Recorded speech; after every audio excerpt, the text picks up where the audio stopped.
Surat Paulus yang pertama kepada jemaat di Korintus. 1 Korintus pasal 1. Dari Paulus yang oleh kehendak Allah dipanggil menjadi Rasul Kristus Yesus. Dan dari Sostenes, saudara kita, kepada jemaat Allah di Korintus, yaitu mereka yang dikuduskan dalam Kristus Yesus dan yang dipanggil menjadi orang-orang kudus dengan semua orang di segala tempat, yang berseru kepada nama Tuhan kita Yesus Kristus, yaitu Tuhan mereka dan Tuhan kita. Kasih karunia dan damai sejahtera dari Allah Bapa kita dan dari Tuhan Yesus Kristus menyertai kamu. Aku senantiasa mengucap syukur kepada Allahku karena kamu atas kasih karunia Allah yang dianugerahkannya kepada kamu dalam Kristus Yesus. Sebab di dalam Dia kamu telah menjadi kaya dalam segala hal, dalam segala macam perkataan dan segala macam pengetahuan, sesuai dengan kesaksian tentang Kristus yang telah diteguhkan di antara kamu. Demikianlah kamu tidak kekurangan dalam suatu karunia pun, sementara kamu menantikan penyataan Tuhan kita Yesus Kristus. Ia juga akan meneguhkan kamu sampai kepada kesudahannya, sehingga kamu tak bercacat pada hari Tuhan kita Yesus Kristus. Allah yang memanggil kamu kepada persekutuan dengan anaknya Yesus Kristus Tuhan kita adalah setia. Tetapi aku menasihatkan kamu, saudara-saudara, demi nama Tuhan kita Yesus Kristus, supaya kamu seia sekata dan jangan ada perpecahan di antara kamu. Tetapi sebaliknya, supaya kamu erat bersatu dan sehati sepikir. Sebab, saudara-saudaraku, aku telah diberitahukan oleh orang-orang dari keluarga Chloe tentang kamu, bahwa ada perselisihan di antara kami. Yang aku maksudkan ialah bahwa kamu masing-masing berkata, aku dari golongan Paulus, atau aku dari golongan Apolos, atau aku dari golongan Kefas, atau aku dari golongan Kristus. Adakah Kristus terbagi-bagi? Adakah Paulus disalibkan karena kamu? Atau adakah kamu dibaptis dalam nama Paulus? Aku mengucap syukur bahwa tidak ada seorang pun juga di antara kamu yang aku baptis selain Krispus dan Gaius. Sehingga tidak ada orang yang dapat mengatakan bahwa kamu dibaptis dalam namaku. Juga keluarga Stefanus, aku yang membaptisnya. Kecuali mereka, aku tidak tahu. Entahkah ada lagi orang yang aku baptis? Sebab Kristus mengutus aku, bukan untuk membaptis, tetapi untuk memberitakan Injil. Dan itu pun bukan dengan hikmat perkataan, supaya salib Kristus jangan menjadi sia-sia. Sebab pemberitaan tentang salib memang adalah kebodohan bagi mereka yang akan binasa. Tetapi bagi kita yang diselamatkan, pemberitaan itu adalah kekuatan Allah. Karena ada tertulis, aku akan membinasakan hikmat orang-orang berhikmat dan kearifan orang-orang bijak akan kulenyapkan. Di manakah orang yang berhikmat? Di manakah ahli Taurat? Di manakah pembantah dari dunia ini? Bukankah Allah telah membuat hikmat dunia ini menjadi kebodohan? Oleh karena dunia dalam hikmat Allah tidak mengenal Allah oleh hikmatnya, maka Allah berkenan menyelamatkan mereka yang percaya oleh kebodohan pemberitaan Injil. Orang-orang Yahudi menghendaki tanda dan orang-orang Yunani mencari hikmat. Tetapi kami memberitakan Kristus yang disalibkan. Untuk orang-orang Yahudi suatu batu sandungan, dan untuk orang-orang bukan Yahudi suatu kebodohan. Tetapi untuk mereka yang dipanggil, baik orang Yahudi maupun orang bukan Yahudi, Kristus adalah kekuatan Allah dan hikmat Allah. Sebab yang bodoh dari Allah lebih besar hikmatnya daripada manusia, dan yang lemah dari Allah lebih kuat daripada manusia. Ingat saja saudara-saudara, bagaimana keadaan kamu ketika kamu dipanggil. menurut ukuran manusia tidak banyak orang yang bijak, tidak banyak orang yang berpengaruh, tidak banyak orang yang terpandang. Tetapi apa yang bodoh bagi dunia, dipilih Allah untuk memalukan orang-orang yang berhikmat. Dan apa yang lemah bagi dunia, dipilih Allah untuk memalukan apa yang kuat. Dan apa yang tidak terpandang dan yang hina bagi dunia, dipilih Allah, bahkan apa yang tidak berarti, dipilih Allah untuk meniadakan apa yang berarti, supaya jangan ada seorang manusia pun yang memegahkan diri di hadapan Allah. Tetapi oleh Dia kamu berada dalam Kristus Yesus, yang oleh Allah telah menjadi hikmat bagi kita. Ia membenarkan dan menguduskan dan menebus kita. Karena itu, seperti ada tertulis, barang siapa yang bermegah, hendaklah ia bermegah di dalam Tuhan. 1 Korintus pasal 2. Demikianlah pula, ketika aku datang kepadamu, saudara-saudara, aku tidak datang dengan kata-kata yang indah atau dengan hikmat untuk menyampaikan kesaksian Allah kepada kamu. Sebab aku telah memutuskan untuk tidak mengetahui apa-apa di antara kamu selain Yesus Kristus, yaitu Dia yang disalibkan. Aku juga telah datang kepadamu dalam kelemahan dan dengan sangat takut dan gentar. Baik perkataanku maupun pemberitaanku tidak kusampaikan dengan kata-kata hikmat yang meyakinkan, tetapi dengan keyakinan akan kekuatan roh, supaya iman kamu jangan bergantung pada hikmat manusia, tetapi pada kekuatan Allah. Sungguh pun demikian, kami memberitakan hikmat di kalangan mereka yang telah matang, yaitu hikmat yang bukan dari dunia ini, dan yang bukan dari penguasa-penguasa dunia ini, yaitu penguasa-penguasa yang akan ditiadakan. Tetapi yang kami beritakan ialah hikmat Allah yang tersembunyi dan rahasia, yang sebelum dunia dijadikan telah disediakan Allah bagi kemuliaan kita. Tidak ada dari penguasa dunia ini yang mengenalnya, sebab kalau sekiranya mereka mengenalnya, mereka tidak menyalibkan Tuhan yang mulia. Tetapi seperti ada tertulis, apa yang tidak pernah dilihat oleh mata, dan tidak pernah didengar oleh telinga, dan yang tidak pernah timbul di dalam hati manusia, semua yang disediakan Allah untuk mereka yang mengasihi Dia. Karena kepada kita Allah telah menyatakannya oleh Roh, sebab Roh menyelidiki segala sesuatu, bahkan hal-hal yang tersembunyi dalam diri Allah. Siapa gerangan di antara manusia yang tahu apa yang terdapat di dalam diri manusia selain roh manusia sendiri yang ada di dalam dia? Demikian pula lah, tidak ada orang yang tahu apa yang terdapat di dalam diri Allah selain roh Allah. Kita tidak menerima roh dunia, tetapi roh yang berasal dari Allah, supaya kita tahu apa yang dikaruniakan Allah kepada kita. Dan karena kami menafsirkan hal-hal rohani kepada mereka yang mempunyai roh, kami berkata-kata tentang karunia-karunia Allah dengan perkataan yang bukan diajarkan kepada kami oleh hikmat manusia, tetapi oleh roh. Tetapi manusia duniawi tidak menerima apa yang berasal dari roh Allah, karena hal itu baginya adalah suatu kebodohan, dan ia tidak dapat memahaminya, sebab hal itu hanya dapat dinilai secara rohani. Tetapi manusia rohani menilai segala sesuatu, tetapi ia sendiri tidak dinilai oleh orang lain. Sebab, siapakah yang mengetahui pikiran Tuhan sehingga ia dapat menasihati Dia? Tetapi kami memiliki pikiran Kristus. 1 Korintus pasal 3.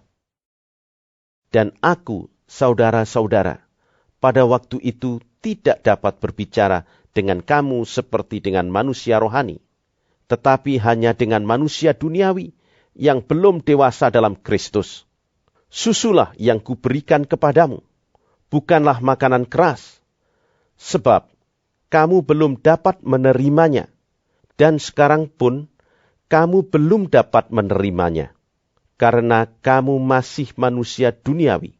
Sebab, jika di antara kamu ada iri hati dan perselisihan, bukankah hal itu menunjukkan bahwa kamu manusia duniawi dan bahwa kamu hidup secara manusiawi?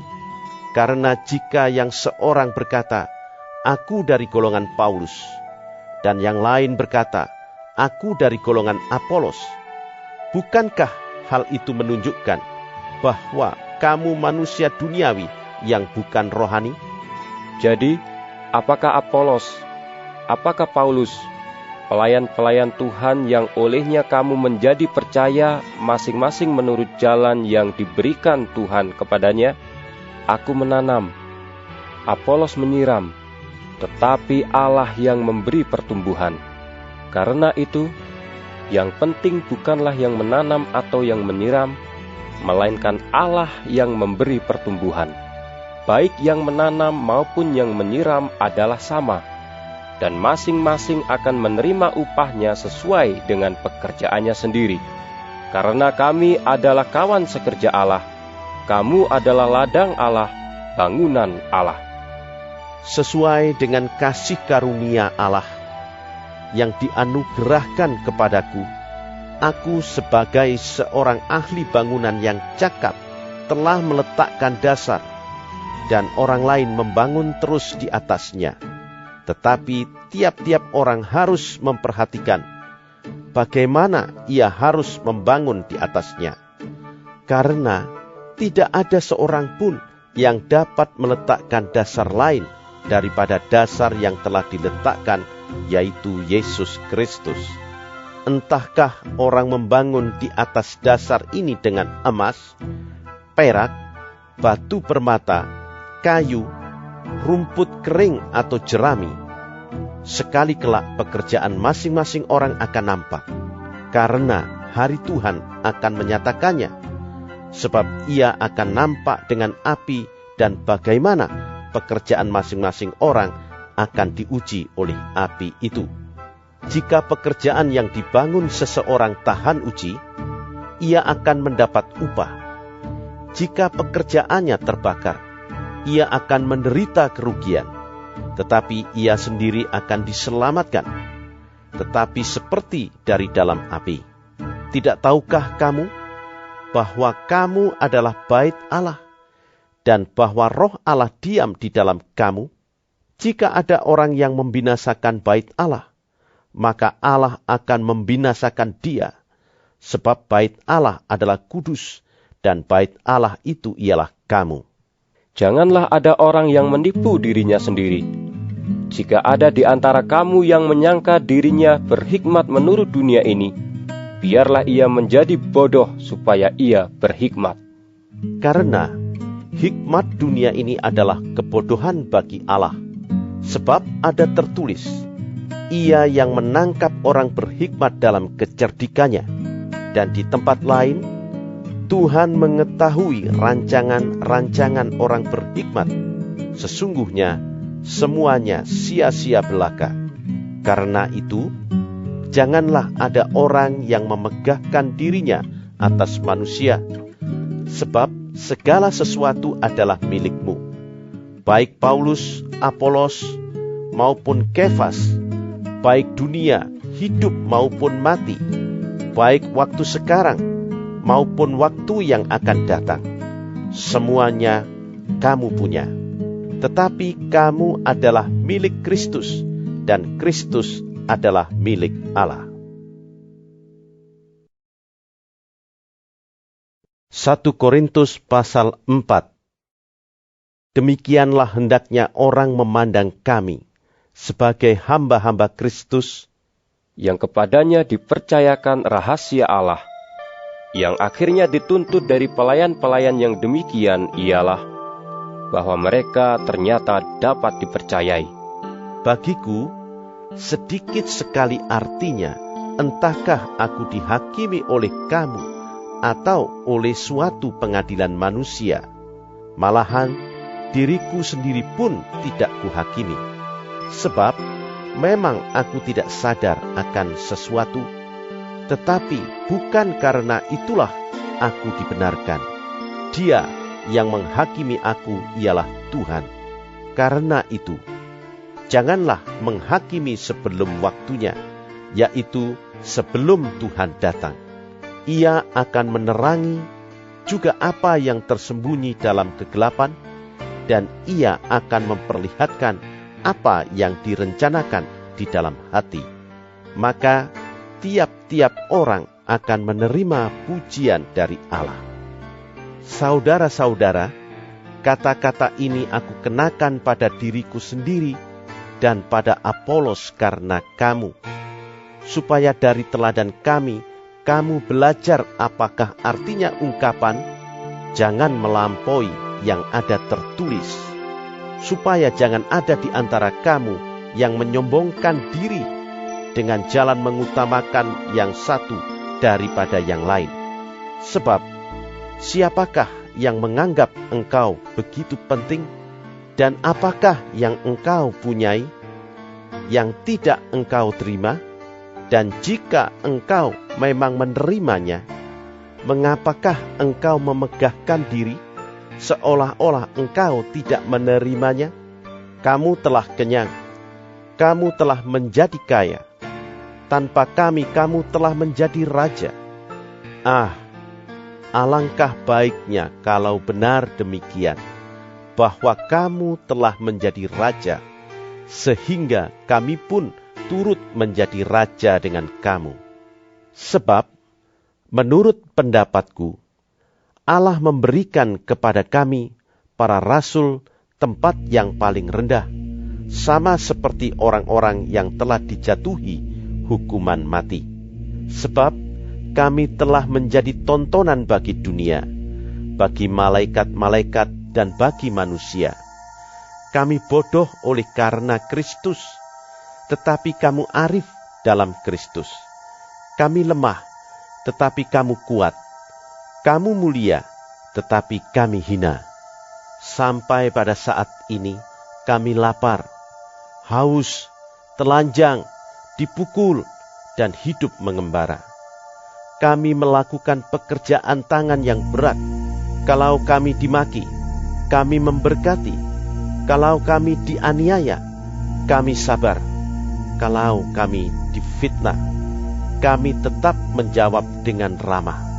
Kami telah menjadi sama dengan sampah dunia, sama dengan kotoran dari segala sesuatu, sampai pada saat ini. Hal ini kutuliskan bukan untuk memalukan kamu, tetapi untuk menegur kamu sebagai anak-anakku yang kukasihi. Sebab, sekalipun kamu mempunyai beribu-ribu pendidik dalam Kristus, kamu tidak mempunyai banyak bapa. Karena akulah yang dalam Kristus Yesus telah menjadi bapamu oleh Injil yang kuberitakan kepadamu. Sebab itu, aku menasihatkan kamu, turutilah teladanku. Justru itulah sebabnya aku mengirimkan kepadamu Timotius, yang adalah anakku yang kekasih dan yang setia dalam Tuhan. Ia akan memperingatkan kamu akan hidup yang kuturuti dalam Kristus Yesus, seperti yang kuajarkan di mana-mana dalam setiap jemaat. Tetapi ada beberapa orang yang menjadi sombong, karena mereka menyangka bahwa aku tidak akan datang lagi kepadamu. Tetapi aku akan segera datang kepadamu kalau Tuhan menghendakinya. Maka aku akan tahu, bukan tentang perkataan orang-orang yang sombong itu, tetapi tentang kekuatan mereka. Sebab kerajaan Allah bukan terdiri dari perkataan, tetapi dari kuasa. Apakah yang kamu kehendaki? Haruskah aku datang kepadamu dengan cambuk atau dengan kasih dan dengan hati yang lemah lembut? 1 Korintus pasal 5. Memang orang mendengar bahwa ada percabulan di antara kamu, dan percabulan yang begitu rupa, seperti yang tidak terdapat sekalipun di antara bangsa-bangsa yang tidak mengenal Allah, yaitu bahwa ada orang yang hidup dengan istri ayahnya. Sekalipun demikian, kamu sombong. Tidakkah lebih patut kamu berduka cita dan menjauhkan orang yang melakukan hal itu dari tengah-tengah kamu? Sebab aku, sekalipun secara badani tidak hadir, tetapi secara rohani hadir. Aku, sama seperti aku hadir, telah menjatuhkan hukuman atas dia yang telah melakukan hal yang semacam itu. Bila mana kita berkumpul dalam roh, kamu bersama-sama dengan aku, dengan kuasa Yesus Tuhan kita, orang itu harus kita serahkan dalam nama Tuhan Yesus kepada iblis, sehingga binasa tubuhnya, agar rohnya diselamatkan pada hari Tuhan. Kemegahanmu tidak baik. Tidak tahukah kamu bahwa sedikit ragi menghamiri seluruh adonan? Buanglah ragi yang lama itu, supaya kamu menjadi adonan yang baru. Sebab kamu memang tidak beragi. Sebab anak domba Paskah kita juga telah disembelih, yaitu Kristus. Karena itu marilah kita berpesta, bukan dengan ragi yang lama, bukan pula dengan ragi keburukan dan kejahatan, tetapi dengan roti yang tidak beragi, yaitu kemurnian dan kebenaran. Dalam suratku telah kutuliskan kepadamu, supaya kamu jangan bergaul dengan orang-orang cabul. Yang aku maksudkan, bukanlah dengan semua orang cabul pada umumnya dari dunia ini, atau dengan semua orang kikir dan penipu, atau dengan semua penyembah berhala, karena jika demikian, kamu harus meninggalkan dunia ini. Tetapi yang kutuliskan kepada kamu ialah, supaya kamu jangan bergaul dengan orang yang sekalipun menyebut dirinya saudara, adalah orang cabul, kikir, penyembah berhala, pemfitnah, pemabuk, atau penipu. Dengan orang yang demikian, janganlah kamu sekali-kali makan bersama-sama. Sebab, dengan wewenang apakah aku menghakimi mereka yang berada di luar jemaat? Bukankah kamu hanya menghakimi mereka yang berada di dalam jemaat? Mereka yang berada di luar jemaat akan dihakimi Allah. Usirlah orang yang melakukan kejahatan dari tengah-tengah kamu. 1 Korintus pasal 6. Apakah ada seorang di antara kamu yang jika berselisih dengan orang lain, berani mencari keadilan pada orang-orang yang tidak benar dan bukan pada orang-orang kudus? Atau tidak tahukah kamu bahwa orang-orang kudus akan menghakimi dunia? Dan jika penghakiman dunia berada dalam tangan kamu, tidakkah kamu sanggup untuk mengurus perkara-perkara yang tidak berarti? Tidak tahukah kamu bahwa kita akan menghakimi malaikat-malaikat? Jadi, apalagi perkara-perkara biasa dalam hidup kita sehari-hari. Sekalipun demikian, jika kamu harus mengurus perkara-perkara biasa, kamu menyerahkan urusan itu kepada mereka yang tidak berarti dalam jemaat. Hal ini kukatakan untuk memalukan kamu. Tidak adakah seorang di antara kamu yang berhikmat, yang dapat mengurus perkara-perkara dari saudara-saudaranya? Adakah saudara yang satu mencari keadilan terhadap saudara yang lain? Dan justru pada orang-orang yang tidak percaya, adanya saja perkara di antara kamu yang seorang terhadap yang lain telah merupakan kekalahan bagi kamu. Mengapa kamu tidak lebih suka menderita ketidakadilan? Mengapakah kamu tidak lebih suka dirugikan? Tetapi kamu sendiri melakukan ketidakadilan dan kamu sendiri mendatangkan kerugian. Dan hal itu kamu buat terhadap saudara-saudaramu. Atau tidak tahukah kamu bahwa orang-orang yang tidak adil tidak akan mendapat bagian dalam kerajaan Allah? Janganlah sesat. Orang cabul, penyembah berhala, orang berzina, banci, orang pemburit, pencuri, orang kikir, pemabuk, pemfitnah, dan penipu tidak akan mendapat bagian dalam kerajaan Allah. Dan beberapa orang di antara kamu demikianlah dahulu. Tetapi kamu telah memberi dirimu disucikan, kamu telah dikuduskan, kamu telah dibenarkan dalam nama Tuhan Yesus Kristus dan dalam Roh Allah kita. Segala sesuatu halal bagiku, tetapi bukan semuanya berguna. Segala sesuatu halal bagiku, tetapi aku tidak membiarkan diriku diperhamba oleh suatu apapun. Makanan adalah untuk perut, dan perut untuk makanan. Tetapi kedua-duanya akan dibinasakan Allah. Tetapi tubuh bukanlah untuk percabulan, melainkan untuk Tuhan, dan Tuhan untuk tubuh. Allah yang membangkitkan Tuhan akan membangkitkan kita juga oleh kuasa-Nya. Tidak tahukah kamu bahwa tubuhmu adalah anggota Kristus? Akan kuambilkah anggota Kristus untuk menyerahkannya kepada percabulan? Sekali-kali tidak.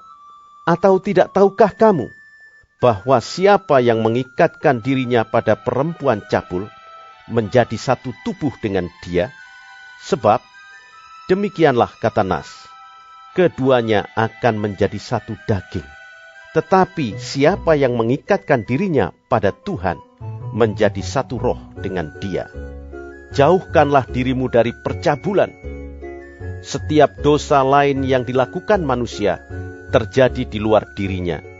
Tetapi orang yang melakukan percabulan berdosa terhadap dirinya sendiri. Atau tidak tahukah kamu bahwa tubuhmu adalah bait Roh Kudus yang diam di dalam kamu, Roh Kudus yang kamu peroleh dari Allah, dan bahwa kamu bukan milik kamu sendiri, sebab kamu telah dibeli dan harganya telah lunas dibayar. Karena itu, muliakanlah Allah dengan tubuhmu. 1 Korintus pasal 7. Dan sekarang, tentang hal-hal yang kamu tuliskan kepadaku, adalah baik bagi laki-laki kalau ia tidak kawin. Tetapi mengingat bahaya percabulan, baiklah setiap laki-laki mempunyai istrinya sendiri, dan setiap perempuan mempunyai suaminya sendiri. Hendaklah suami memenuhi kewajibannya terhadap istrinya, demikian pula istri terhadap suaminya. Istri tidak berkuasa atas tubuhnya sendiri, tetapi suaminya. Demikian pula suami tidak berkuasa atas tubuhnya sendiri, tetapi istrinya. Janganlah kamu saling menjauhi, kecuali dengan persetujuan bersama untuk sementara waktu, supaya kamu mendapat kesempatan untuk berdoa.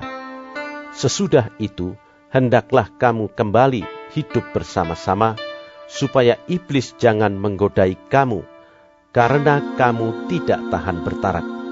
Hal ini kukatakan kepadamu sebagai kelonggaran, bukan sebagai perintah. Namun demikian, alangkah baiknya kalau semua orang seperti aku. Tetapi setiap orang menerima dari Allah karunia-Nya yang khas, yang seorang karunia ini, yang lain karunia itu. Tetapi kepada orang-orang yang tidak kawin dan kepada janda-janda, aku anjurkan, supaya baiklah mereka tinggal dalam keadaan seperti aku. Tetapi, kalau mereka tidak dapat menguasai diri, baiklah mereka kawin. Sebab lebih baik kawin daripada hangus karena hawa nafsu. Kepada orang-orang yang telah kawin, aku tidak, bukan aku, tetapi Tuhan, perintahkan supaya seorang istri tidak boleh menceraikan suaminya. Dan jikalau ia bercerai, ia harus tetap hidup tanpa suami, atau berdamai dengan suaminya. Dan seorang suami tidak boleh menceraikan istrinya. Kepada orang-orang lain, aku, bukan Tuhan. Katakan, kalau ada seorang saudara beristrikan seorang yang tidak beriman, dan perempuan itu mau hidup bersama-sama dengan dia, janganlah saudara itu menceraikan dia. Dan kalau ada seorang istri bersuamikan seorang yang tidak beriman, dan laki-laki itu mau hidup bersama-sama dengan dia, janganlah ia menceraikan laki-laki itu, karena suami yang tidak beriman itu dikuduskan oleh istrinya, dan istri yang tidak beriman itu dikuduskan oleh suaminya. Andai kata tidak demikian, niscaya anak-anakmu adalah anak cemar, tetapi sekarang mereka adalah anak-anak kudus. Tetapi kalau orang yang tidak beriman itu mau bercerai, biarlah ia bercerai. Dalam hal yang demikian, saudara atau saudari tidak terikat. Tetapi Allah memanggil kamu untuk hidup dalam damai sejahtera. Sebab bagaimanakah engkau mengetahui, hai istri, apakah engkau tidak akan menyelamatkan suamimu? Atau bagaimanakah engkau mengetahui, hai suami, apakah engkau tidak akan menyelamatkan istrimu?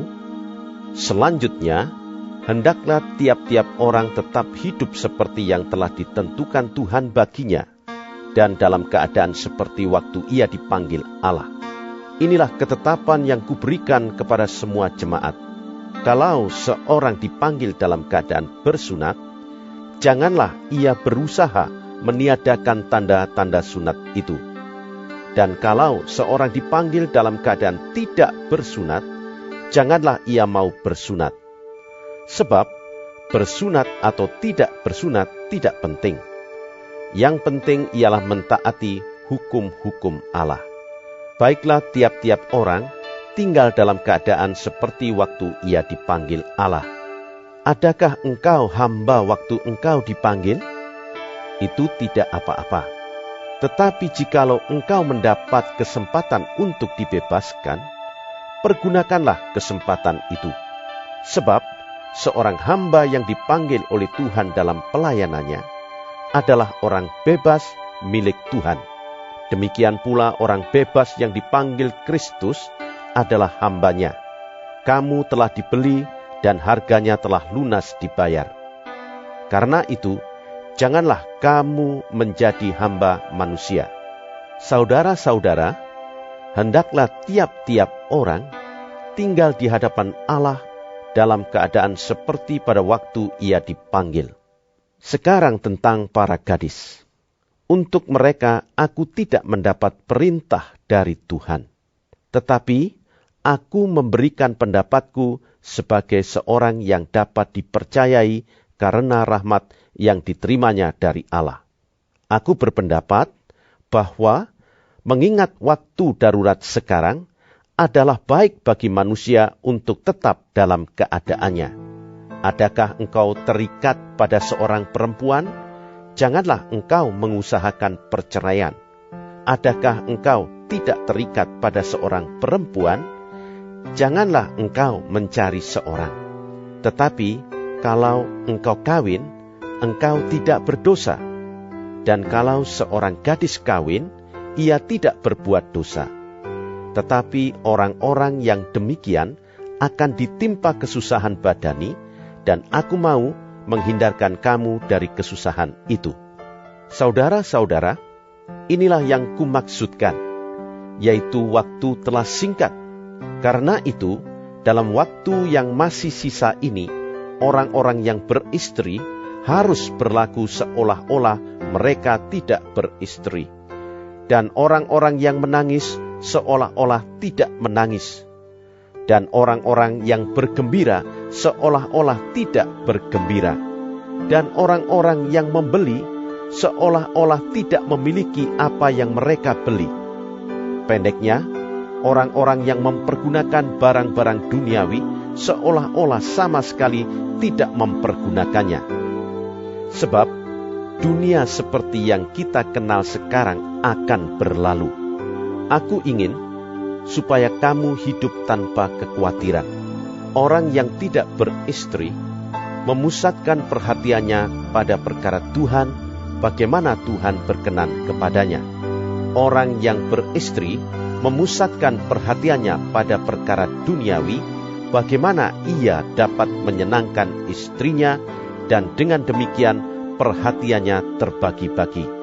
Perempuan yang tidak bersuami dan anak-anak gadis memusatkan perhatian mereka pada perkara Tuhan, supaya tubuh dan jiwa mereka kudus. Tetapi perempuan yang bersuami memusatkan perhatiannya pada perkara duniawi, bagaimana ia dapat menyenangkan suaminya. Semuanya ini kukatakan untuk kepentingan kamu sendiri, bukan untuk menghalang-halangi kamu dalam kebebasan kamu, tetapi sebaliknya supaya kamu melakukan apa yang benar dan baik dan melayani Tuhan tanpa gangguan. Tetapi jikalau seorang menyangka bahwa ia tidak berlaku wajar terhadap gadisnya, jika gadisnya itu telah bertambah tua dan ia benar-benar merasa bahwa mereka harus kawin, baiklah mereka kawin kalau ia menghendakinya. Hal itu bukan dosa. Tetapi kalau ada seorang yang tidak dipaksa untuk berbuat demikian, benar-benar yakin dalam hatinya dan benar-benar menguasai kemauannya, telah mengambil keputusan untuk tidak kawin dengan gadisnya, ia berbuat baik. Jadi, orang yang kawin dengan gadisnya berbuat baik, dan orang yang tidak kawin dengan gadisnya berbuat lebih baik. Istri terikat selama suaminya hidup.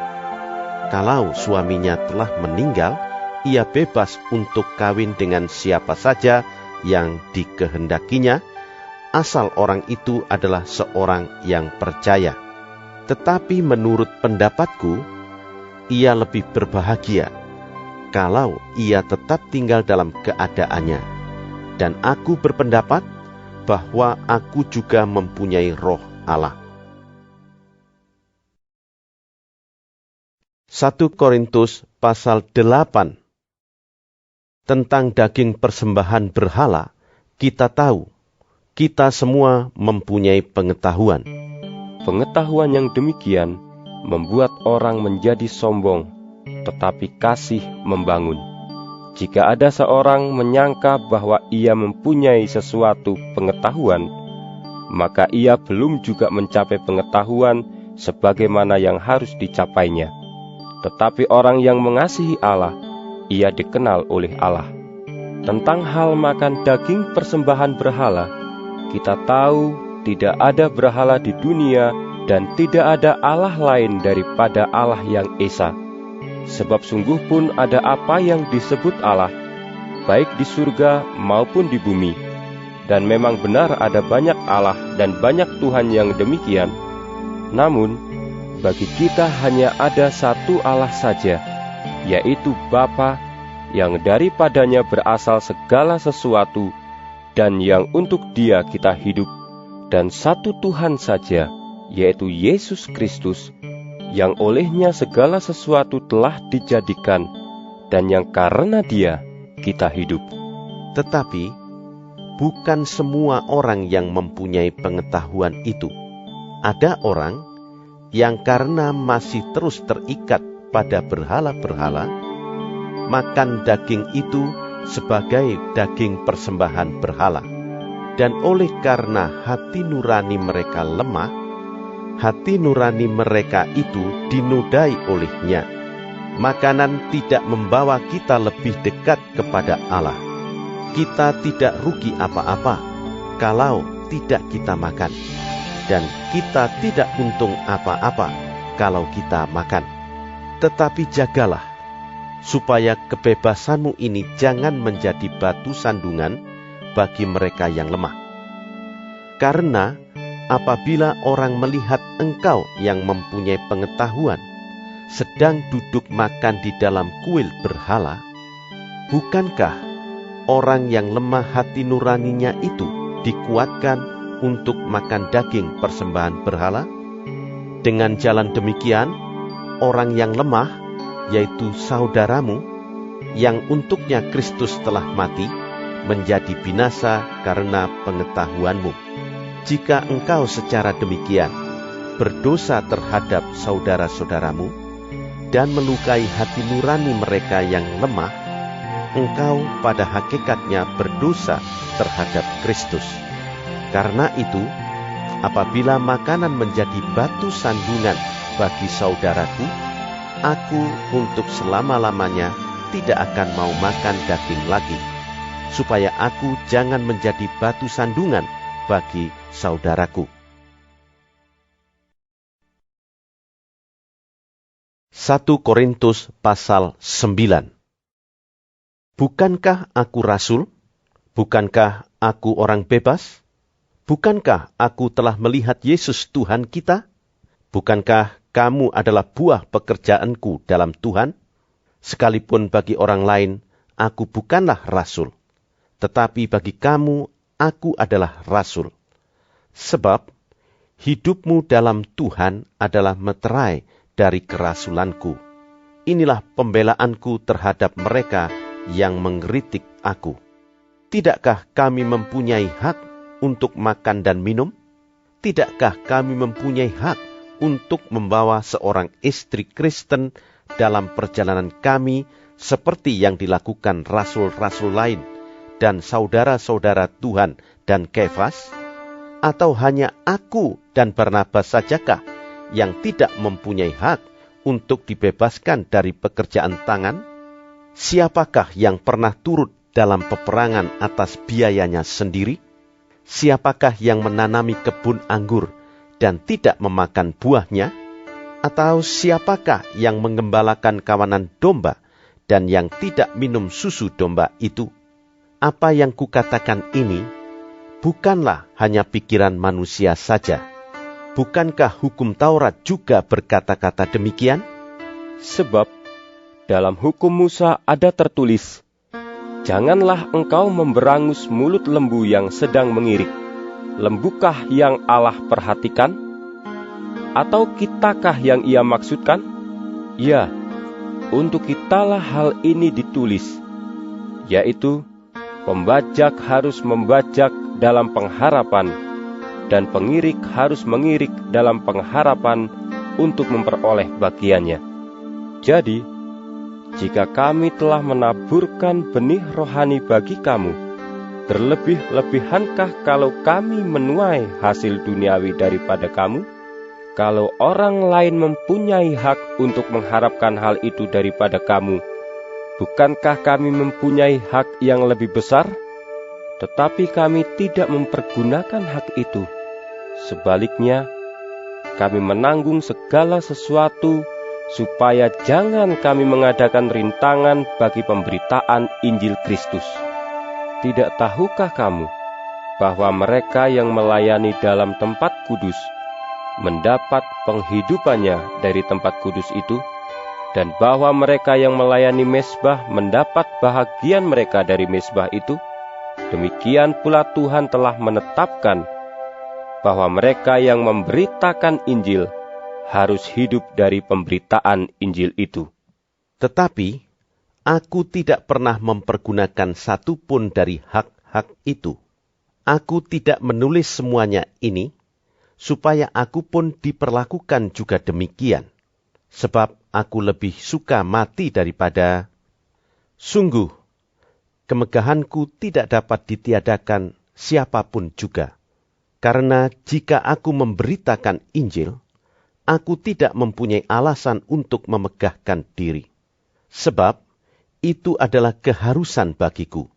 Celakalah aku jika aku tidak memberitakan Injil. Kalau andai kata aku melakukannya menurut kehendakku sendiri, memang aku berhak menerima upah. Tetapi karena aku melakukannya bukan menurut kehendakku sendiri, pemberitaan itu adalah tugas penyelenggaraan yang ditanggungkan kepadaku. Kalau demikian, apakah upahku? Upahku ialah ini, bahwa aku boleh memberitakan Injil tanpa upah, dan bahwa aku tidak mempergunakan hakku sebagai pemberita Injil. Sungguh pun aku bebas terhadap semua orang. Aku menjadikan diriku hamba dari semua orang, supaya aku boleh memenangkan sebanyak mungkin orang. Demikianlah, bagi orang Yahudi, aku menjadi seperti orang Yahudi, supaya aku memenangkan orang-orang Yahudi. Bagi orang-orang yang hidup di bawah hukum Taurat, aku menjadi seperti orang yang hidup di bawah hukum Taurat, sekalipun aku sendiri tidak hidup di bawah hukum Taurat, supaya aku dapat memenangkan mereka yang hidup di bawah hukum Taurat. Bagi orang-orang yang tidak hidup di bawah hukum Taurat, aku menjadi seperti orang yang tidak hidup di bawah hukum Taurat, sekalipun aku tidak hidup di luar hukum Allah, karena aku hidup di bawah hukum Kristus, supaya aku dapat memenangkan mereka yang tidak hidup di bawah hukum Taurat. Bagi orang-orang yang lemah, aku menjadi seperti orang yang lemah, supaya aku dapat menyelamatkan mereka yang lemah. Bagi semua orang aku telah menjadi segala-galanya, supaya aku sedapat mungkin memenangkan beberapa orang dari antara mereka. Segala sesuatu ini aku lakukan karena Injil, supaya aku mendapat bagian dalamnya. Tidak tahukah kamu bahwa dalam gelanggang pertandingan semua peserta turut berlari, tetapi bahwa hanya satu orang saja yang mendapat hadiah? Karena itu, larilah begitu rupa, sehingga kamu memperolehnya. Tiap-tiap orang yang turut mengambil bagian dalam pertandingan, menguasai dirinya dalam segala hal. Mereka berbuat demikian untuk memperoleh suatu mahkota yang fana, tetapi kita untuk memperoleh suatu mahkota yang abadi. Sebab itu, aku tidak berlari tanpa tujuan, dan aku bukan petinju yang sembarangan saja memukul. Tetapi aku melatih tubuhku dan menguasainya seluruhnya, supaya sesudah memberitakan Injil kepada orang lain, jangan aku sendiri ditolak. 1 Korintus pasal 10. Aku mau supaya kamu mengetahui, saudara-saudara, bahwa nenek moyang kita semua berada di bawah perlindungan awan, dan bahwa mereka semua telah melintasi laut. Untuk menjadi pengikut Musa, mereka semua telah dibaptis dalam awan dan dalam laut. Mereka semua makan makanan rohani yang sama, dan mereka semua minum minuman rohani yang sama, sebab mereka minum dari batu karang rohani yang mengikuti mereka, dan batu karang itu ialah Kristus.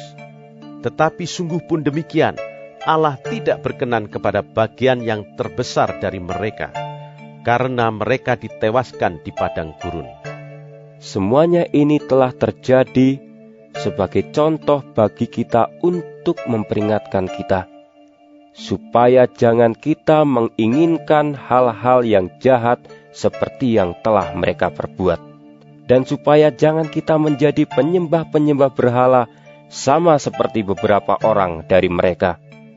Seperti ada tertulis, maka duduklah bangsa itu untuk makan dan minum. Kemudian bangunlah mereka dan bersukaria. Janganlah kita melakukan percabulan seperti yang dilakukan oleh beberapa orang dari mereka, sehingga pada satu hari telah tewas 23.000 orang. Dan janganlah kita mencobai Tuhan seperti yang dilakukan oleh beberapa orang dari mereka, sehingga mereka mati dipagut ular. Dan janganlah bersungut-sungut seperti yang dilakukan oleh beberapa orang dari mereka, sehingga mereka dibinasakan oleh malaikat maut. Semuanya ini telah menimpa mereka sebagai contoh, dan dituliskan untuk menjadi peringatan bagi kita yang hidup pada waktu di mana zaman akhir telah tiba. Sebab itu, siapa yang menyangka bahwa ia teguh berdiri, hati-hatilah supaya ia jangan jatuh.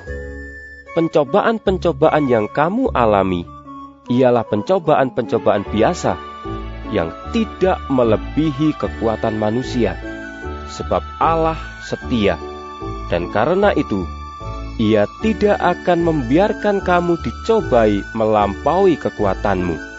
Pada waktu kamu dicobai, Ia akan memberikan kepadamu jalan keluar, sehingga kamu dapat menanggungnya. Karena itu, saudara-saudaraku yang kekasih, jauhilah penyembahan berhala.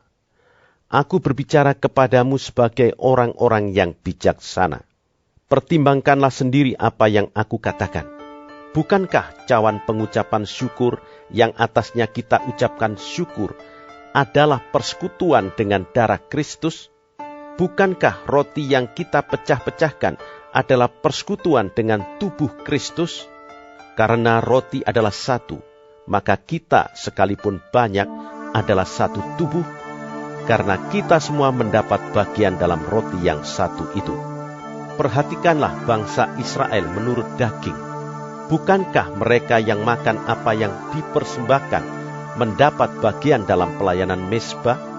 Apakah yang kumaksudkan dengan perkataan itu? Bahwa persembahan berhala adalah sesuatu? Atau bahwa berhala adalah sesuatu? Bukan. Apa yang kumaksudkan ialah bahwa persembahan mereka adalah persembahan kepada roh-roh jahat, bukan kepada Allah. Dan aku tidak mau bahwa kamu bersekutu dengan roh-roh jahat. Kamu tidak dapat minum dari cawan Tuhan dan juga dari cawan roh-roh jahat. Kamu tidak dapat mendapat bagian dalam perjamuan Tuhan dan juga dalam perjamuan roh-roh jahat. Atau maukah kita membangkitkan cemburu Tuhan? Apakah kita lebih kuat daripada Dia? Segala sesuatu diperbolehkan, benar, tetapi bukan segala sesuatu berguna. Segala sesuatu diperbolehkan, benar, tetapi bukan segala sesuatu membangun. Jangan seorang pun yang mencari keuntungannya sendiri, tetapi hendaklah tiap-tiap orang mencari keuntungan orang lain. Kamu boleh makan segala sesuatu yang dijual di pasar daging tanpa mengadakan pemeriksaan, karena keberatan-keberatan hati nurani, karena bumi serta segala isinya adalah milik Tuhan. Kalau kamu diundang makan oleh seorang yang tidak percaya, dan undangan itu kamu terima, makanlah apa saja yang dihidangkan kepadamu tanpa mengadakan pemeriksaan karena keberatan-keberatan hati nurani. Tetapi, kalau seorang berkata kepadamu, itu persembahan berhala, janganlah engkau memakannya. Oleh karena dia yang mengatakan hal itu kepadamu, dan karena keberatan-keberatan hati nurani. Yang aku maksudkan dengan keberatan-keberatan, bukanlah keberatan-keberatan hati nuranimu sendiri, tetapi keberatan-keberatan hati nurani orang lain itu. Mungkin ada orang yang berkata, mengapa kebebasanku harus ditentukan oleh keberatan-keberatan hati nurani orang lain? Kalau aku mengucap syukur atas apa yang aku turut memakannya, mengapa orang berkata jahat tentang aku karena makanan yang atasnya aku mengucap syukur? Aku menjawab, jika engkau makan, atau jika engkau minum, atau jika engkau melakukan sesuatu yang lain, lakukanlah semuanya itu untuk kemuliaan Allah. Janganlah kamu menimbulkan syak dalam hati orang, baik orang Yahudi atau orang Yunani maupun jemaat Allah. Sama seperti aku juga berusaha menyenangkan hati semua orang dalam segala hal, bukan untuk kepentingan diriku, tetapi untuk kepentingan orang banyak, supaya mereka beroleh selamat. 1 Korintus pasal 11. Jadilah pengikutku, sama seperti aku juga menjadi pengikut Kristus. Aku harus memuji kamu, sebab dalam segala sesuatu kamu tetap mengingat akan aku dan teguh berpegang pada ajaran yang kuteruskan kepadamu. Tetapi aku mau, supaya kamu mengetahui hal ini, yaitu kepala dari tiap-tiap laki-laki ialah Kristus. Kepala dari perempuan ialah laki-laki, dan kepala dari Kristus ialah Allah. Tiap-tiap laki-laki yang berdoa atau bernubuat dengan kepala yang bertudung, menghina kepalanya. Tetapi tiap-tiap perempuan yang berdoa atau bernubuat dengan kepala yang tidak bertudung, menghina kepalanya, sebab ia sama dengan perempuan yang dicukur rambutnya. Sebab, jika perempuan tidak mau menudungi kepalanya, maka haruslah ia juga menggunting rambutnya. Tetapi, jika bagi perempuan adalah penghinaan bahwa rambutnya digunting atau dicukur, maka haruslah ia menudungi kepalanya. Sebab, laki-laki tidak perlu menudungi kepalanya. Ia menyinarkan gambaran dan kemuliaan Allah. Tetapi perempuan menyinarkan kemuliaan laki-laki. Sebab, laki-laki tidak berasal dari perempuan, tetapi perempuan berasal dari laki-laki. Dan laki-laki tidak diciptakan karena perempuan, tetapi perempuan diciptakan karena laki-laki.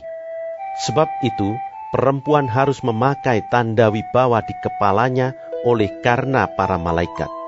Namun demikian, dalam Tuhan tidak ada perempuan tanpa laki-laki, dan tidak ada laki-laki tanpa perempuan. Sebab sama seperti perempuan berasal dari laki-laki, demikian pula laki-laki dilahirkan oleh perempuan, dan segala sesuatu berasal dari Allah. Pertimbangkanlah sendiri, patutkah perempuan berdoa kepada Allah dengan kepala yang tidak bertudung? Bukankah alam sendiri menyatakan kepadamu bahwa adalah kehinaan bagi laki-laki jika ia berambut panjang, tetapi bahwa adalah kehormatan bagi perempuan jika ia berambut panjang? Sebab rambut diberikan kepada perempuan untuk menjadi penudung. Tetapi jika ada orang yang mau membantah, kami maupun jemaat-jemaat Allah tidak mempunyai kebiasaan yang demikian. Dalam peraturan-peraturan yang berikut, aku tidak dapat memuji kamu, sebab pertemuan-pertemuanmu tidak mendatangkan kebaikan, tetapi mendatangkan keburukan. Sebab pertama-tama aku mendengar bahwa apabila kamu berkumpul sebagai jemaat, ada perpecahan di antara kamu, dan hal itu sedikit banyak aku percaya. Sebab di antara kamu harus ada perpecahan, supaya nyata nanti siapakah di antara kamu yang tahan uji. Apabila kamu berkumpul, kamu bukanlah berkumpul untuk makan perjamuan Tuhan.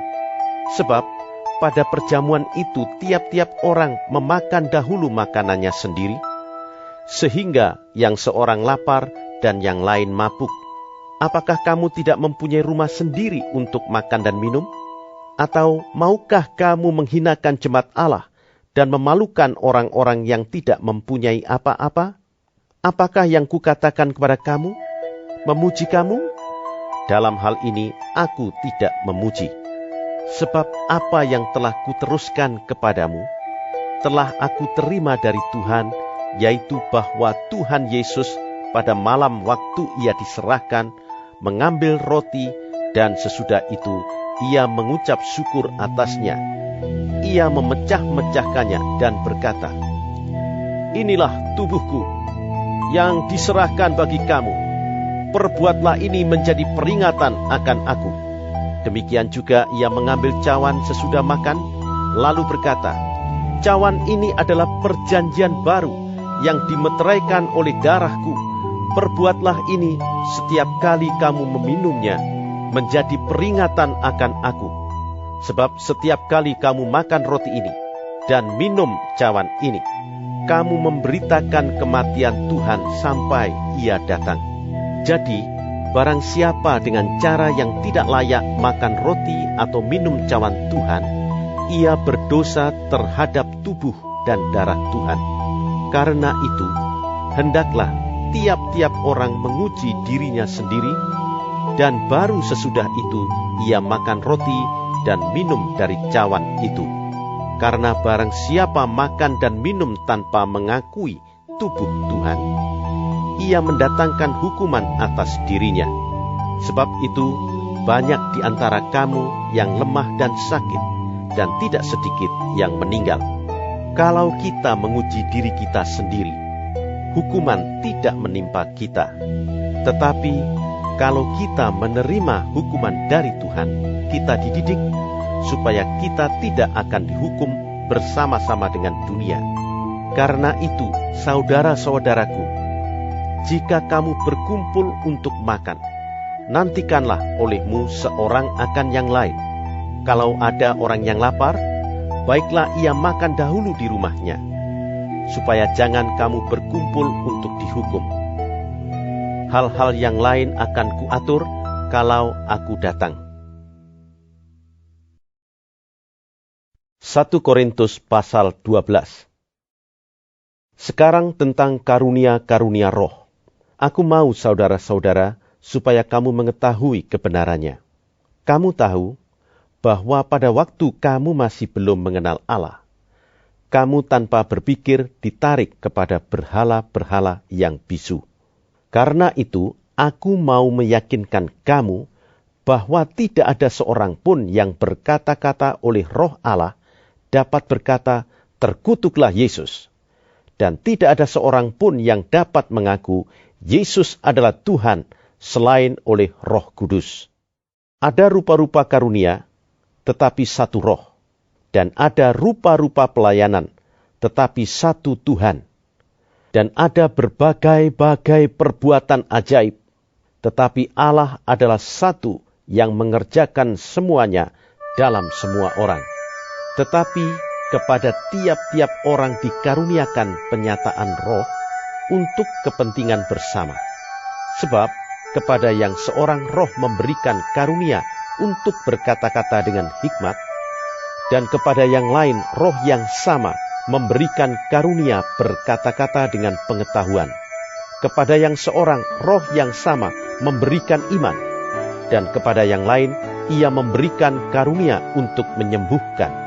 Kepada yang seorang roh memberikan kuasa untuk mengadakan mujizat, dan kepada yang lain ia memberikan karunia untuk bernubuat, dan kepada yang lain lagi ia memberikan karunia untuk membedakan bermacam-macam roh. Kepada yang seorang ia memberikan karunia untuk berkata-kata dengan bahasa roh, dan kepada yang lain ia memberikan karunia untuk menafsirkan bahasa roh itu. Tetapi semuanya ini dikerjakan oleh Roh yang satu dan yang sama, yang memberikan karunia kepada tiap-tiap orang secara khusus seperti yang dikehendakinya. Karena sama seperti tubuh itu satu, dan anggota-anggotanya banyak, dan segala anggota itu sekalipun banyak merupakan satu tubuh, demikian pula Kristus. Sebab dalam satu roh, kita semua, baik orang Yahudi maupun orang Yunani, baik budak maupun orang merdeka, telah dibaptis menjadi satu tubuh, dan kita semua diberi minum dari satu roh. Karena tubuh juga tidak terdiri dari satu anggota, tetapi atas banyak anggota. Andai kata kaki berkata, "Karena aku bukan tangan, aku tidak termasuk tubuh." Jadi benarkah ia tidak termasuk tubuh? Dan andai kata telinga berkata, "Karena aku bukan mata, aku tidak termasuk tubuh." Jadi benarkah ia tidak termasuk tubuh? Andai kata tubuh seluruhnya adalah mata, di manakah pendengaran? Andai kata seluruhnya adalah telinga, di manakah penciuman? Tetapi Allah telah memberikan kepada anggota masing-masing secara khusus suatu tempat pada tubuh seperti yang dikehendakinya. Andai kata semuanya adalah satu anggota, di manakah tubuh? Memang ada banyak anggota, tetapi hanya satu tubuh. Jadi mata tidak dapat berkata kepada tangan, "Aku tidak membutuhkan engkau." Dan kepala tidak dapat berkata kepada kaki, "Aku tidak membutuhkan engkau." Malahan justru anggota-anggota tubuh yang nampaknya paling lemah, yang paling dibutuhkan. dan kepada anggota-anggota tubuh yang menurut pemandangan kita kurang terhormat, kita berikan penghormatan khusus. Dan terhadap anggota-anggota kita yang tidak elok, kita berikan perhatian khusus. Hal itu tidak dibutuhkan oleh anggota-anggota kita yang elok. Allah telah menyusun tubuh kita begitu rupa, sehingga kepada anggota-anggota yang tidak mulia diberikan penghormatan khusus, supaya jangan terjadi perpecahan dalam tubuh, tetapi supaya anggota-anggota yang berbeda itu saling memperhatikan. Karena itu, jika satu anggota menderita, semua anggota turut menderita. Jika satu anggota dihormati, semua anggota turut bersukacita. Kamu semua adalah tubuh Kristus, dan kamu masing-masing adalah anggotanya. Dan Allah telah menetapkan beberapa orang dalam jemaat. Pertama sebagai rasul, kedua sebagai nabi, ketiga sebagai pengajar. Selanjutnya, mereka yang mendapat karunia untuk mengadakan mujizat, untuk menyembuhkan, untuk melayani, untuk memimpin, dan untuk berkata-kata dalam bahasa roh. Adakah mereka semua rasul, atau nabi, atau pengajar?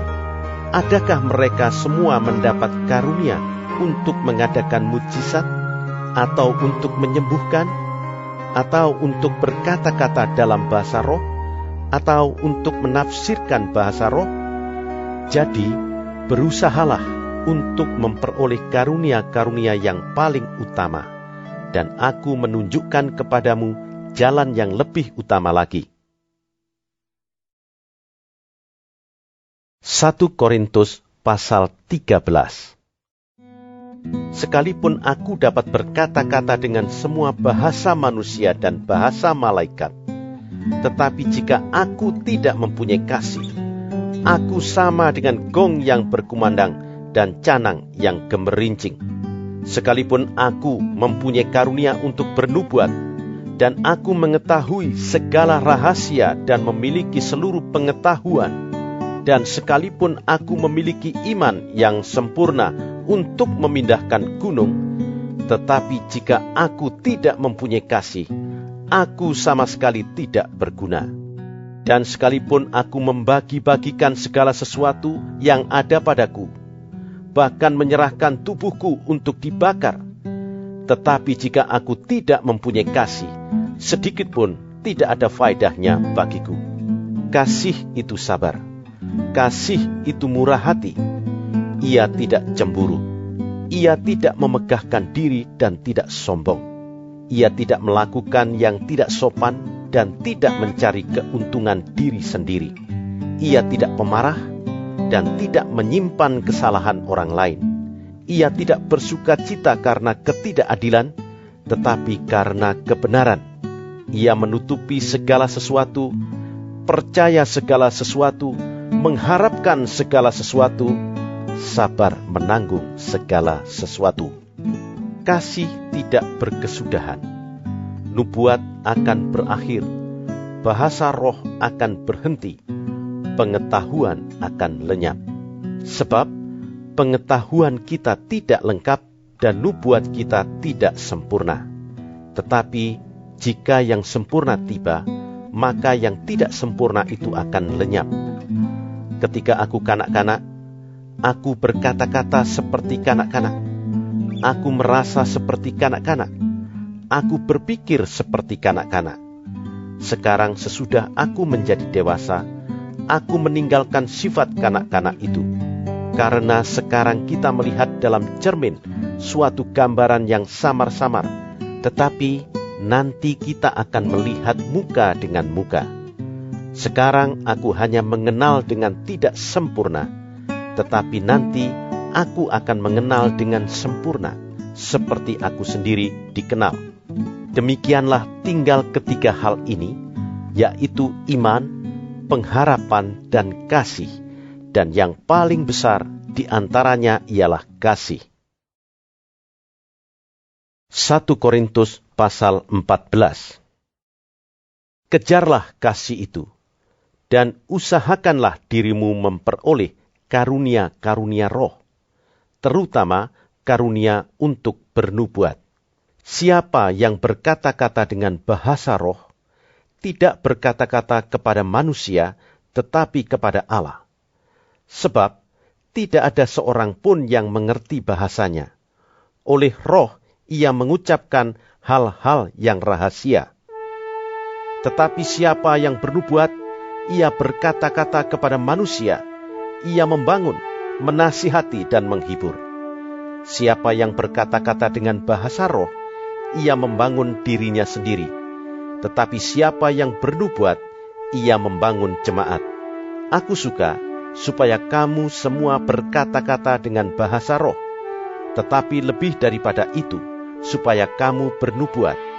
Sebab orang yang bernubuat lebih berharga daripada orang yang berkata-kata dengan bahasa roh, kecuali kalau orang itu juga menafsirkannya, sehingga jemaat dapat dibangun. Jadi, saudara-saudara, jika aku datang kepadamu dan berkata-kata dengan bahasa roh, apakah gunanya itu bagimu? Jika aku tidak menyampaikan kepadamu penyataan Allah, atau pengetahuan, atau nubuat, atau pengajaran, sama halnya dengan alat-alat yang tidak berjiwa, tetapi yang berbunyi seperti seruling dan kecapi. Bagaimanakah orang dapat mengetahui lagu apakah yang dimainkan seruling atau kecapi, kalau keduanya tidak mengeluarkan bunyi yang berbeda? Atau, jika nafiri tidak mengeluarkan bunyi yang terang, siapakah yang menyiapkan diri untuk berperang? Demikianlah juga kamu yang berkata-kata dengan bahasa roh. Jika kamu tidak mempergunakan kata-kata yang jelas, bagaimanakah orang dapat mengerti apa yang kamu katakan? Kata-katamu sia-sia saja, kamu ucapkan di udara. Ada banyak, entah berapa banyak, macam bahasa di dunia. Sekalipun demikian, tidak ada satu pun di antaranya yang mempunyai bunyi yang tidak berarti. Tetapi, jika aku tidak mengetahui arti bahasa itu, aku menjadi orang asing bagi dia yang mempergunakannya, dan dia orang asing bagiku. Demikian pula dengan kamu. Kamu memang berusaha untuk memperoleh karunia-karunia roh, tetapi lebih daripada itu, hendaklah kamu berusaha mempergunakannya untuk membangun jemaat. Karena itu, siapa yang berkata-kata dengan bahasa roh, ia harus berdoa supaya kepadanya diberikan juga karunia untuk menafsirkannya. Sebab, jika aku berdoa dengan bahasa roh, maka rohkulah yang berdoa, tetapi akal budiku tidak turut berdoa. Jadi, apakah yang harus kubuat? Aku akan berdoa dengan rohku, tetapi aku akan berdoa juga dengan akal budiku. Aku akan menyanyi dan memuji dengan rohku, tetapi aku akan menyanyi dan memuji juga dengan akal budiku. Sebab, jika engkau mengucap syukur dengan rohmu saja, bagaimanakah orang biasa yang hadir sebagai pendengar dapat mengatakan amin atas pengucapan syukurmu? Bukankah ia tidak tahu apa yang engkau katakan? Sebab, sekalipun pengucapan syukurmu itu sangat baik, tetapi orang lain tidak dibangun olehnya. Aku mengucap syukur kepada Allah, bahwa aku berkata-kata dengan bahasa roh lebih daripada kamu semua. Tetapi dalam pertemuan jemaat, aku lebih suka mengucapkan 5 kata yang dapat dimengerti untuk mengajar orang lain juga, daripada beribu-ribu kata dengan bahasa roh. Saudara-saudara, janganlah sama seperti anak-anak dalam pemikiranmu. Jadilah anak-anak dalam kejahatan, tetapi orang dewasa dalam pemikiranmu. Dalam hukum Taurat ada tertulis, oleh orang-orang yang mempunyai bahasa lain, dan oleh mulut orang-orang asing, aku akan berbicara kepada bangsa ini, namun demikian mereka tidak akan mendengarkan aku, firman Tuhan. Karena itu, karunia bahasa roh adalah tanda, bukan untuk orang yang beriman, tetapi untuk orang yang tidak beriman. Sedangkan karunia untuk bernubuat adalah tanda, bukan untuk orang yang tidak beriman, tetapi untuk orang yang beriman. Jadi, kalau seluruh jemaat berkumpul bersama-sama dan tiap-tiap orang berkata-kata dengan bahasa roh, lalu masuklah orang-orang luar atau orang-orang yang tidak beriman, tidakkah akan mereka katakan bahwa kamu gila? Tetapi kalau semua bernubuat, lalu masuk orang yang tidak beriman atau orang baru, ia akan diyakinkan oleh semua dan diselidiki oleh semua. Segala rahasia yang terkandung di dalam hatinya akan menjadi nyata, sehingga ia akan sujud menyembah Allah dan mengaku, "Sungguh, Allah ada di tengah-tengah kamu." Jadi bagaimana sekarang, saudara-saudara? Bila mana kamu berkumpul, hendaklah tiap-tiap orang mempersembahkan sesuatu, yang seorang mazmur, yang lain pengajaran, atau penyataan Allah, atau karunia bahasa roh, atau karunia untuk menafsirkan bahasa roh. Tetapi semuanya itu harus dipergunakan untuk membangun. Jika ada yang berkata-kata dengan bahasa roh, biarlah 2 atau sebanyak-banyaknya 3 orang, seorang demi seorang, dan harus ada seorang lain untuk menafsirkannya.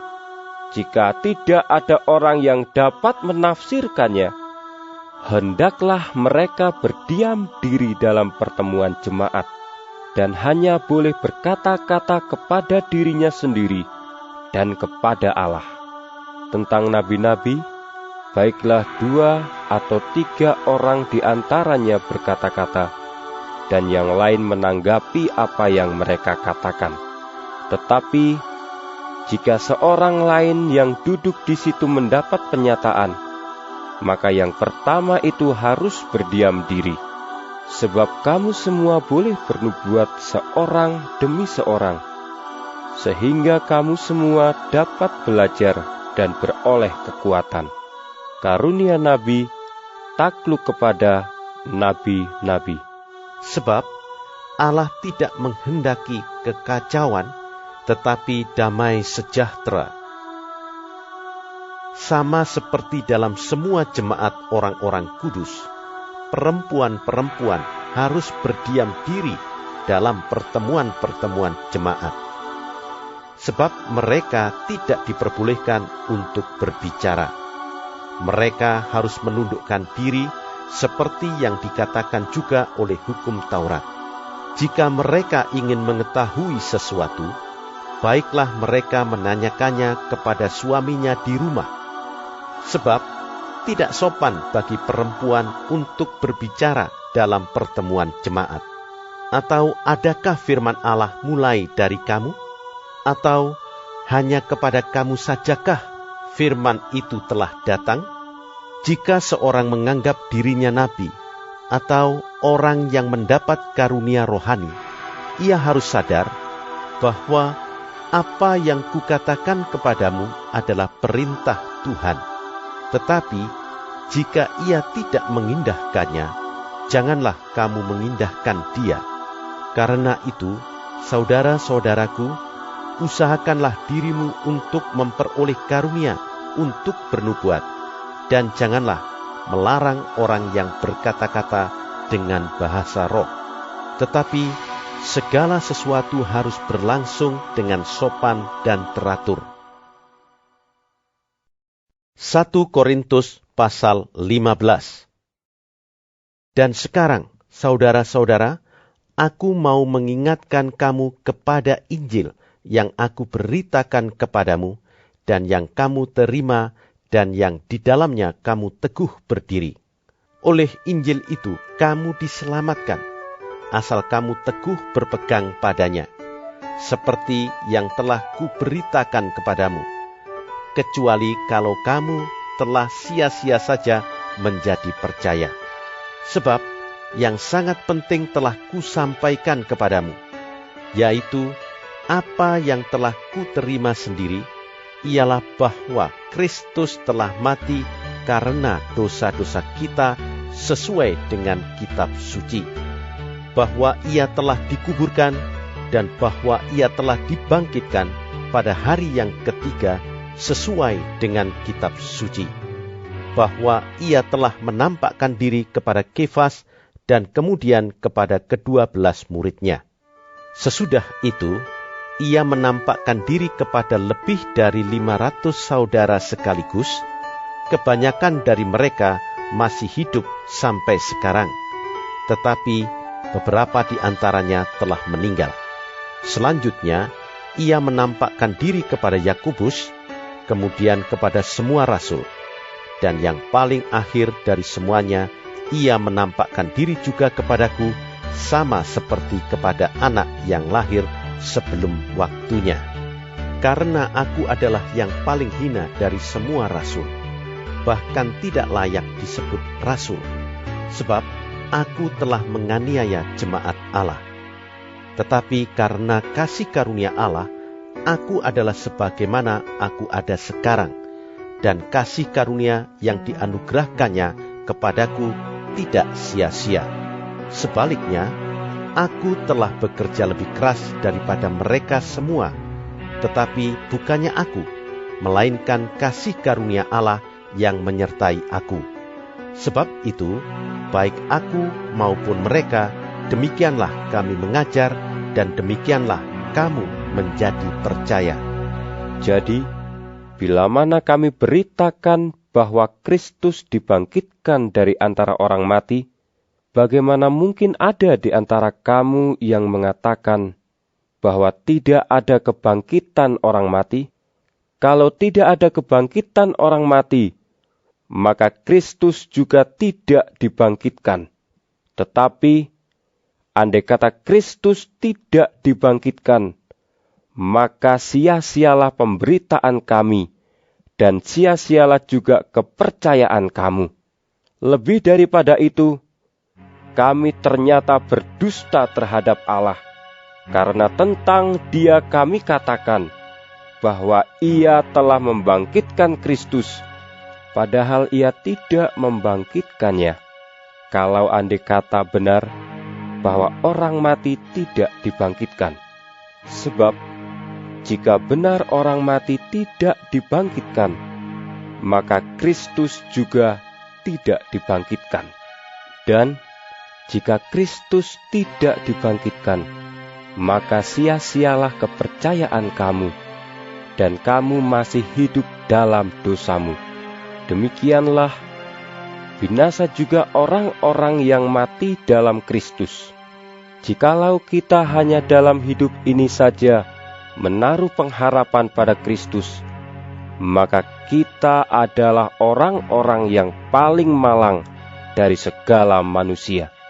Tetapi yang benar ialah bahwa Kristus telah dibangkitkan dari antara orang mati sebagai yang sulung dari orang-orang yang telah meninggal.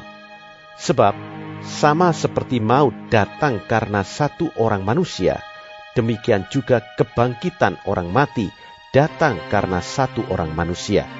Karena sama seperti semua orang mati dalam persekutuan dengan Adam, demikian pula semua orang akan dihidupkan kembali dalam persekutuan dengan Kristus. Tetapi tiap-tiap orang menurut urutannya. Kristus sebagai buah sulung, sesudah itu mereka yang menjadi miliknya pada waktu kedatangannya. Kemudian tiba kesudahannya, yaitu bila mana ia menyerahkan kerajaan kepada Allah Bapa, sesudah ia membinasakan segala pemerintahan, kekuasaan, dan kekuatan. Karena ia harus memegang pemerintahan sebagai raja sampai Allah meletakkan semua musuhnya di bawah kakinya. Musuh yang terakhir yang dibinasakan ialah maut. Sebab segala sesuatu telah ditaklukkannya di bawah kakinya. Tetapi kalau dikatakan bahwa segala sesuatu telah ditaklukkan, maka teranglah bahwa ia sendiri yang telah menaklukkan segala sesuatu di bawah kaki Kristus itu tidak termasuk di dalamnya. Tetapi kalau segala sesuatu telah ditaklukkan di bawah Kristus, maka ia sendiri sebagai anak akan menaklukkan dirinya di bawah Dia yang telah menaklukkan segala sesuatu di bawahnya, supaya Allah menjadi semua di dalam semua. Jika tidak demikian, apakah faedahnya perbuatan orang-orang yang dibaptis bagi orang mati? Kalau orang mati sama sekali tidak dibangkitkan, mengapa mereka mau dibaptis bagi orang-orang yang telah meninggal? Dan kami juga, mengapakah kami setiap saat membawa diri kami ke dalam bahaya? Saudara-saudara, tiap-tiap hari aku berhadapan dengan maut. Demi kebanggaanku akan kamu dalam Kristus Yesus, Tuhan kita, aku katakan bahwa hal ini benar. Kalau hanya berdasarkan pertimbangan-pertimbangan manusia saja, aku telah berjuang melawan binatang buas di Efesus. Apakah gunanya hal itu bagiku?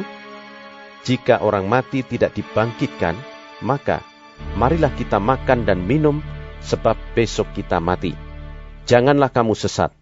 Pergaulan yang buruk merusakkan kebiasaan yang baik.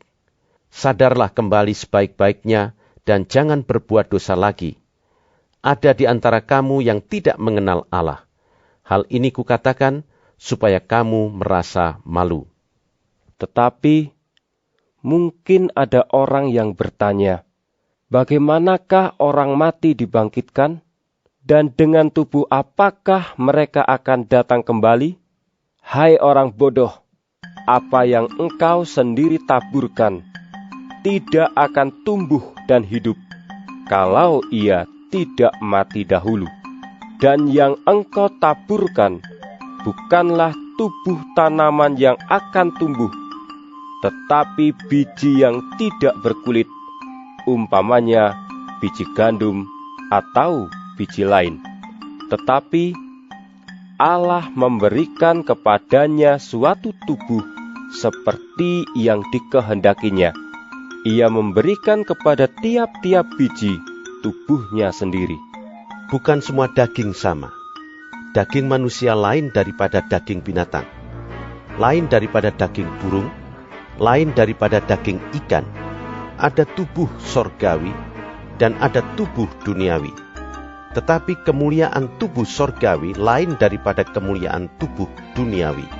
Kemuliaan matahari lain daripada kemuliaan bulan.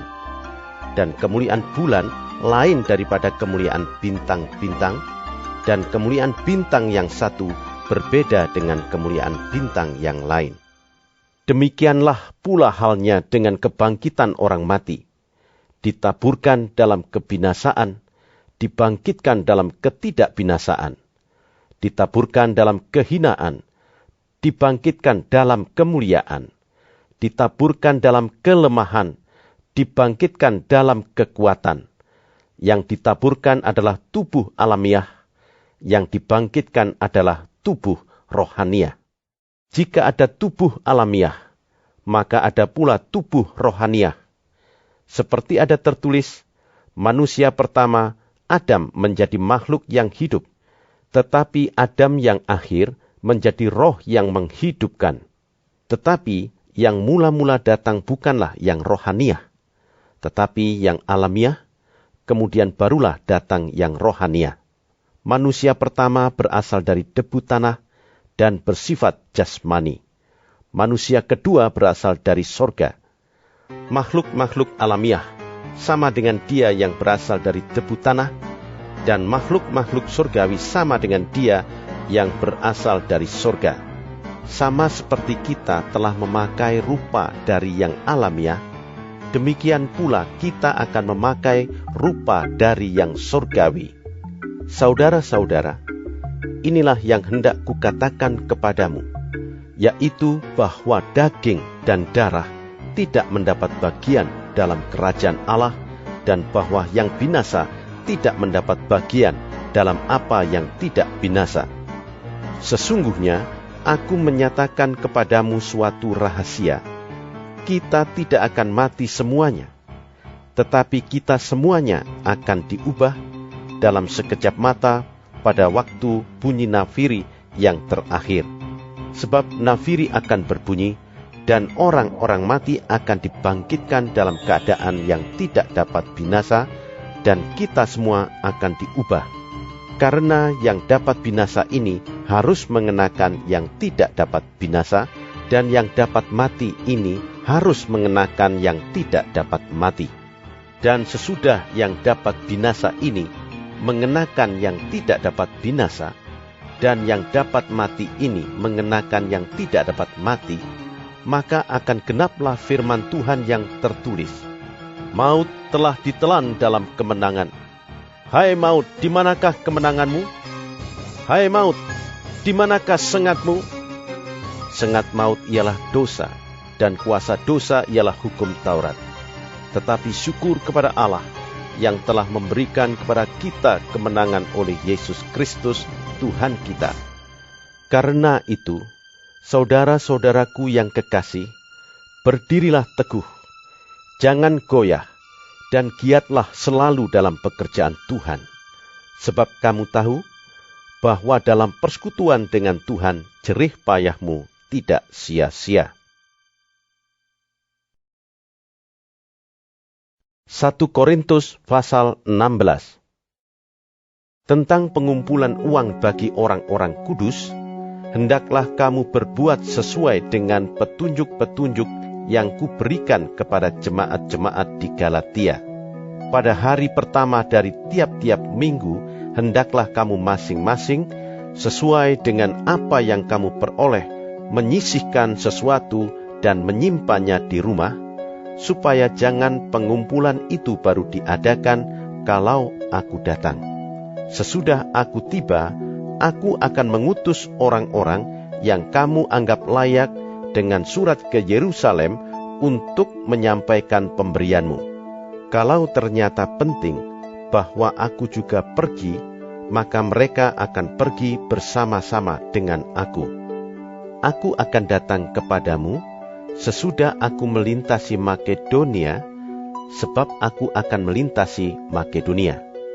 Dan di Korintus mungkin aku akan tinggal beberapa lamanya dengan kamu, atau mungkin aku akan tinggal selama musim dingin, sehingga kamu dapat menolong aku untuk melanjutkan perjalananku. Sebab sekarang aku tidak mau melihat kamu hanya sepintas lalu saja. Aku harap dapat tinggal agak lama dengan kamu jika diperkenankan Tuhan. Tetapi aku akan tinggal di Efesus sampai hari raya Pentakosta, sebab di sini banyak kesempatan bagiku untuk mengerjakan pekerjaan yang besar dan penting, sekalipun ada banyak penentang. Jika Timotius datang kepadamu, usahakanlah supaya ia berada di tengah-tengah kamu tanpa takut, sebab ia mengerjakan pekerjaan Tuhan sama seperti aku. Jadi, janganlah ada orang yang menganggapnya rendah, tetapi tolonglah dia supaya ia melanjutkan perjalanannya dengan selamat, agar ia datang kembali kepadaku, sebab aku di sini menunggu kedatangannya bersama-sama dengan saudara-saudara yang lain. Tentang saudara Apolos, telah berulang-ulang aku mendesaknya untuk bersama-sama dengan saudara-saudara lain mengunjungi kamu, tetapi ia sama sekali tidak mau datang sekarang. Kalau ada kesempatan baik nanti, ia akan datang. Berjaga-jagalah, berdirilah dengan teguh dalam iman, bersikaplah sebagai laki-laki, dan tetap kuat. Lakukanlah segala pekerjaanmu dalam kasih.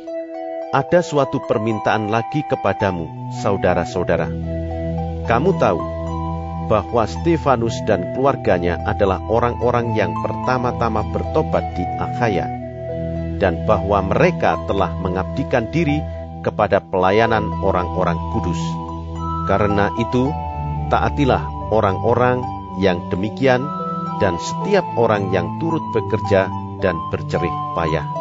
Aku bergembira atas kedatangan Stefanus, Fortunatus, dan Akhaikus, karena mereka melengkapi apa yang masih kurang padamu.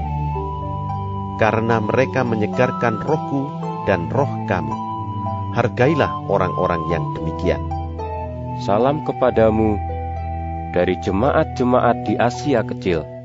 Aquila, Priskila, dan jemaat di rumah mereka menyampaikan berlimpah-limpah salam kepadamu. Salam kepadamu dari saudara-saudara semuanya. Sampaikanlah salam seorang kepada yang lain dengan cium kudus. Dengan tanganku sendiri aku menulis ini, salam dari Paulus. Siapa yang tidak mengasihi Tuhan, terkutuklah ia. Maranatha. Kasih karunia Tuhan Yesus menyertai kamu. Kasihku menyertai kamu sekalian dalam Kristus Yesus.